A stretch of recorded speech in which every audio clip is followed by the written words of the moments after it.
Welcome back for another video. We've got an exciting video lined up for today.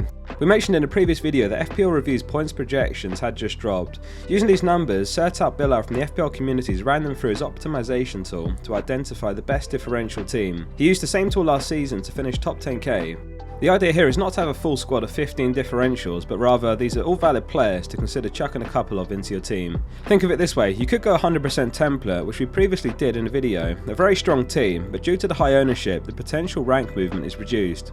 On the one hand, you're protected against a big rank loss, but on the other hand, the potential to gain rank is reduced. A 100% differential team would be players of 0% ownership, which wouldn't work as it's too differential for the sake of it. There's a sweet spot in between, weighted 50-50, here's the team. In goal, it's Ederson, who's just 13.7% owned despite keeping 20 clean sheets last season and winning the Golden Glove. Statistically, Man City were the best defence in the league last season in terms of expected goals conceded, big chances conceded and shots in the box conceded.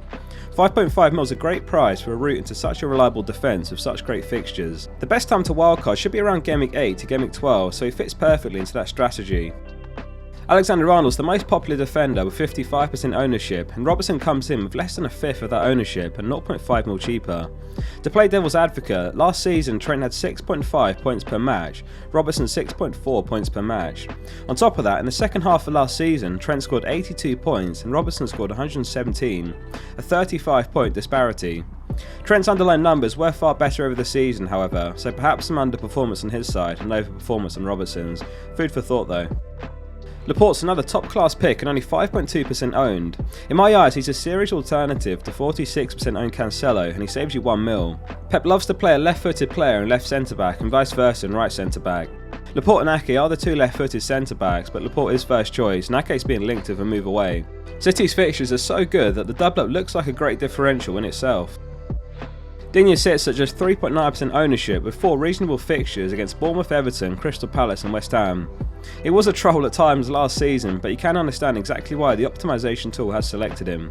He's an attacking fullback and he takes some set pieces, which is a rarity among defenders. Last season he took 60 corners and even 4 direct shots from free kicks. Arsenal's fixtures are too good to overlook, and Tierney comes in at just 4.6% ownership while most of us have Tomiyasu or White. He plays the same position as Digne and he's a very attacking fullback. The risk with Tierney is that he stays injury free. Last season alone he missed games with an ankle problem and then later on knee injury requiring surgery. I feel he's being very overlooked though, as we've got the wildcard in the pocket and unlimited transfers when the World Cup rolls around, so there are opportunities to take these sorts of punts. On to the first premium in the team, and it's Kevin De Bruyne. He's got less than a quarter of Haaland's ownership. He was breathtaking last season. In 30 appearances he scored 15 times at a rate of every other game on average and 8 assists. No player picked up more bonus points than the Belgian. Only Bruno Fernandes created more than his 87 chances with 88, but Bruno played 1,000 more minutes of football. It would honestly not surprise me in the slightest if De Bruyne outscores Haaland, but for many the decision simply comes down to having a premium forward for more flexibility. If this video has been useful to you so far, consider subscribing to support the channel and for future content this season. 8 mil is a very fair price for Saka, but his ownership has dipped since the Jesus signed him. 179 points last season was an impressive total, which Jesus has never reached in his 6 seasons at City. He did of course play less minutes during his City tenure, but the gap in their ownership is almost 40%, which could certainly be something to take advantage of. He was comfortably Arsenal's top scoring player last season, and he'll only get better. Mount also came in at 8 mil and just 9% owned. 5.3 points per match last season, which was higher than Luis Diaz, Foden, Saka and Mahrez. His FPL points totals have improved season on season since his debut, and there's no reason why this doesn't continue this time round. His 152 minutes per expected goal involvement was also better than Saka, Bowen and De Bruyne. Kane has the armband in a differential team with the highest projection for Gameweek 1. He's on penalty duties and his underlying numbers were seriously impressive last season. Interestingly, last season's FPL champion Jamie Piggott is a big advocate of Kane and he said he'd be going into Gameweek 1 with him. Kane's expected goal involvement doubled from 0.54 to 1.08 under Conte.